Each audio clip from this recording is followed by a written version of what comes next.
Atongoria matiganĩte rungu rwa atongoria wa gavana wa kaunti ya Nakuru Susan Kihika na maratabanĩrio ũthũrimi wa kĩharo kĩrĩa gĩgatabanĩrio Mahoya ma gĩbũrũri. Mũthĩ wa kiumia gĩũkĩte kũrĩa mũtongoria wa bũrũri President William Ruto atanyĩtwo gũgatongoria igongona rĩrĩ ũnyitanĩri-inĩ na atongoria angĩ thirikari-ini.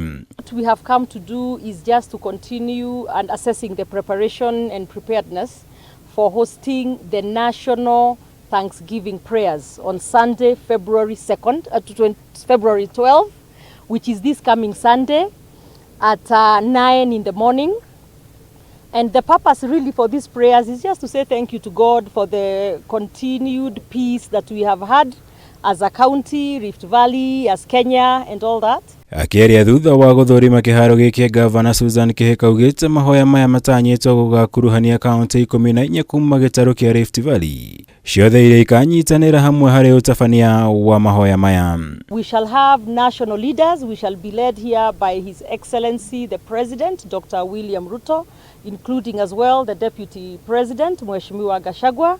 And we are co-hosting this event with all the counties of the Rift Valley, meaning all the way from Turkana, Pokot, Samburu, Kajiado, Narok, Bomet, Kericho, all of them. We are expecting more than 30,000 people in this field.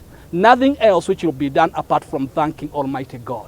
I'm praying that all roads on Sunday will lead to Nakuru Athletic Club. Mwenene wake mũmbunge wa Gilgil Martha Wangari augĩte itanya inene agakorwo arĩ gũcokia ngatho kuona bũrũri ũkoretwo na thayũ mbere na thutha wa gĩthurano.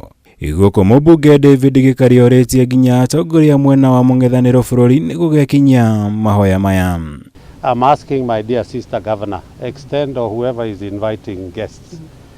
Muinvite hata hii mtu anasumbua inchi. Pengine akuja akaone kama na mapasta tunaomba, mkiomba ombeeni huyu mtu. Mwenyezi Mungu amjaze Roho Mtakatifu, ampatie amani. Ndio hiyo. Apewe Roho Mtakatifu amuingie. Ni maombi, sio siasa. Tutakuwa hapa kwa wingi na hiki kiwanja tunatarajia watu zaidi ya 20,000. Ngirivotera Kameme TV, jitagwo Mahoya Wagunya.